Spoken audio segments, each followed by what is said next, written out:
Mahal, pwede isa pa? Wow naman! Grabe ka naman. Tama na, nakarami ka na eh. Iibikin pa ako. Isa na lang.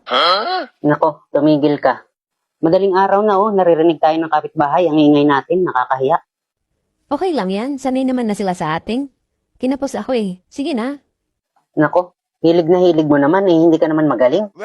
Grabe siya. Nagsalita ang hindi din magaling. Sige na. Isa na lang. Para masanay din pati ako. Malay mo, sa isang araw, veteran na ako, di ba? Pwede din nating maging source of income yan. Oo nga, no? Pwede. Di ba? Dapat lagi napapractice. Bakit parang ulot na ulot ka yata ngayon? Hindi pa ba nangangalay ang bibig mo? Hindi naman. Sakto lang. Sige na nga, basta isa na lang ha. Tapos matutulog na tayo. Oo, promise. Dagalingin ko na pati para maging proud ka sa atin. Wow naman! Okay, sige. Ano, pipindutin ko na o ikaw ang pipindot? Ikaw na, mas kabisado mong pindutin yan eh. O sige, kung hindi ka lang malakas sa akin eh.